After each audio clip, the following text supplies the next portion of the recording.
Ashama akkam jirtan kabajamtoota fi jaallatamtoota hordoftoota YouTube chaanaalii kootii warri taatan nageenyi waaqayyo isiniif haa baay'atu. Ani baay'ee nagaa fayyaa kooti isinirree baga nagaa fayyaa taatanii isiniin jedha. Innaa akkam jirtu nageenyi waaqayyo hunda keessaniif iyyuu haa baay'atu. Warri haaraa taatan subscribe gochuu hin dagatinaadha. Warri immoo subscribe naaf gootan immoo galatooma isiniin jedha. Like gochuu hin dagatinaadha isiniin jedha. Maali kabajamtoota fi jaallatamtoota kiyyaa wanta isin fayyadu wanta isin irraa barattan wanta isin faayidaa qabu kanan isiniif fidu isinis immoo subscribe gochuudhaan maatii kiyya ta'aadha isiniin jedha. Har'a barumsa addaa qabna. Barumsi keenya har'a waa'ee shamarraniiti. Shamarri takka yeroo dhiira tokko jaalattachuudha amala akkamii akka agarsiistu jaalalleen yoo dhugaadha si jaalatte amala akkamii akka agarsiistu waliin ilaalle jechuudha. Har'a tokkoon isaatiin amala ishiin agarsiistu jechuudha. Innaa amala akkamii akka agarsiistu isiniifin himaa inna waliin tura isiniin jedha. Maaree kabajamtoota kiyyaa shamarri takka yeroo jaalallee ishee jechuudha yeroo jaalattu dhugaadha yoo jaalatte jechuudha amala ishiin agarsiistu keessaa oolmaa galatti jechuudha. Amala ishiin agarsiistu amala 8 jechuudha. 8 kan immoo tokkoon isaa maal akka ta'e isinitti himaa jechuudha.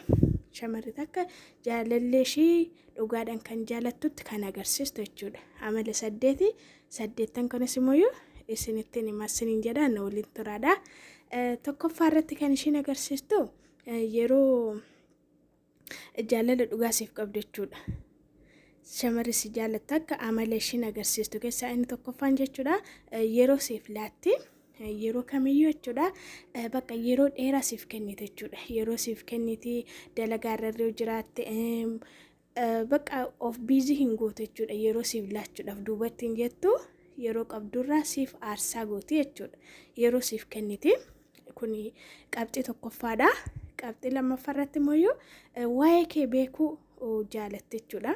Waa'ee kee baruudhaaf ati maal akka taate ati nama akkamii akka taate waa'ee kee irratti xiyyeeffannoo goote jechuudha. Waa'ee kee baruudhaaf hawwii guddaa qabdi jechuudha. Innaa qabxii lammaffaan isa kana waa'ee kee baruu barbaadde waa'ee kee beekuu barbaadde jechuudha. Yeroo kan jaalala dhugaasii qabdi jechuudha. Jaalalleen kee kuni yeroo waa'ee kee baruudhaaf tattaafattu yeroo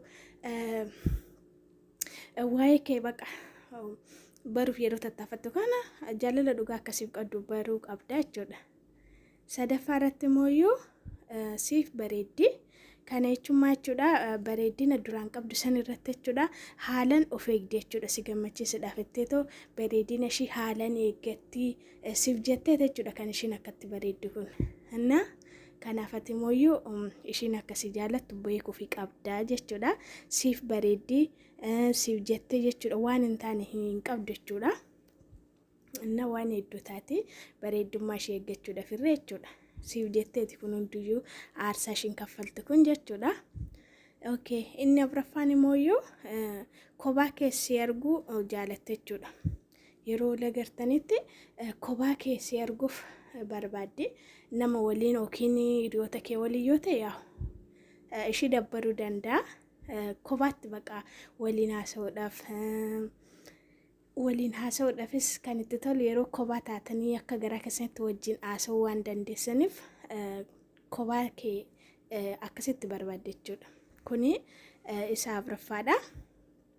Qabxii afuraffaadha jechuudha. Qabxii shanaffaa irratti immoo namootni naannawa isheef argaman hedduun si kabaju jechuudha. Namoonni naannawa isheetti argaman hunduyyuu si kabaju jechuudha. Obboleewwan ishees haa ta'u, hiriyoottan ishees haa ta'u, maatiiwwan ishees haa ta'u, bakka namni hundiyyuu namni isheetti dhiyoo jiru jechuudha. Siif kabaja guddaa qabu jechuudha. Maalirraa kuni ishii waa si jaalattuuf, ishii waa si kabajuuf, ishii yeroo kamuu waa'ee kee waan bareedaa, waan gaarii waan dubbachaa jirtuuf jechuudha. Yeroo kana immoo namoonni naannoo isheetti argaman martuuyyuu si kabaju jechuudha. Innaa kabaja guddaa siif qabu. Kun maalirraa kan ka'e waan ishee si kabajuuf jechuudha. Waan ishee si kabajuuf, waan ishee si jaalattuuf kana jedhanii namoonni immoo si kabaju jechuudha. Namoonni isheetti dhiyoo jiran hunduyyuu si kabaju. Kanaaf kun qabxii shanaffaadha jechuudha. Okay, qabxii jaaffaan immoo wantaati itti himte hin dagattu. Kana jechuun waan ati taasiftee waan ati baqa waan hunda kan ati taasifte san ishiin hin dagattu jechuudha. Yeroo kamiyyuu hin dagattu. Kanaaf warri dhiiraa waan tokko yeroo dubbattan hin dagatti yookiin hin irraanfattanii ta'uu yaadinaadha. Hin dagattu ishiin yeroo kamiyyuu seefi gootetti ejjifatte jechuudha. Kanaaf waan waada galtaniif irra jiraate baqa waan akkanaa siif akkana nan godha yoo jetteen sirraa eegdee jechuudha. Ammaati waan san goote fitte sababni isaa waan ati jettee san hin dagattu jechuudha. Innaa kanaaf yeroo itti haasoftan isin immoo yaadadha jechuudha. Dagachuu hin qabda waan ishiidhaan jettanisanii ishiin irra hin dagattu waan ta'eef jechuudha. Okay, torbaffaa mooyyuu sorry qofaa waan naqabee fi sagaleen kiyyaa hedduu ba'an jiru dhiifama isiniin jedha. Torbaffaa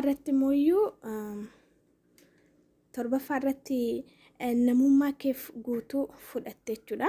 Namummaa kee guutuu fudhatte kana jechuun ati jabaas ta'uu dandeessaa dadhabaas ta'uu dandeessa jechuudha.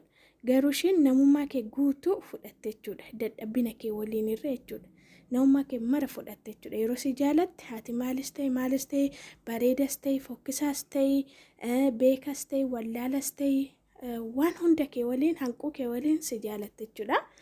Yeroo si jaalattu hanquu kee waliin jechuudha.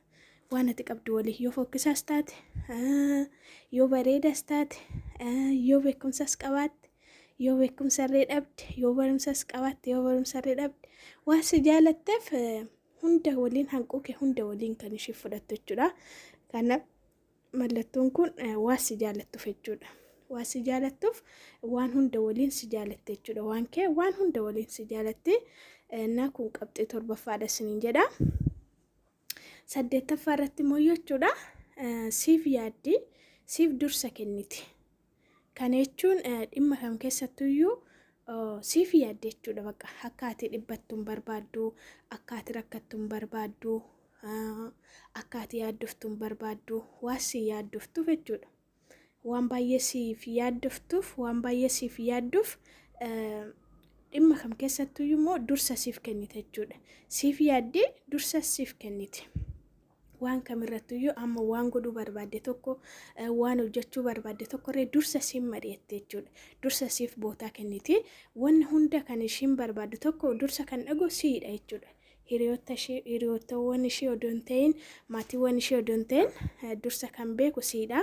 Dursa kan dhagu siidha. Kun immoo waan si jaalattuuf jechuudha. Kanaaf kabajamtoota kiyyaa shamarri si jaalattu takka amala akkanaa agarsiisti jechuudha. Maarreekaa ijoolleen dhiiraa yeroo jaalallee keessan irratti amala akkanaa kana agartan jaalalleen teessan tun jaalala dhugaa isinii qabdi jechuudha. Innaa waan waliin turtaniif immoo galatooma isiniin jedha. Barumsa biraatiin immoo haga walitti deebinutti barumsi keenyaarraa asuma irratti goolabama.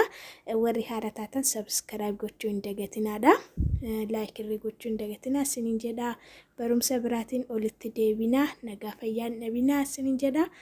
Bakka jirtanitti nageenya Waaqayyo isiniif haa baay'atu. Nagaan naaf turaa isiniin jedha. Nagaan naaf turaa hundi keessanuu galatooma.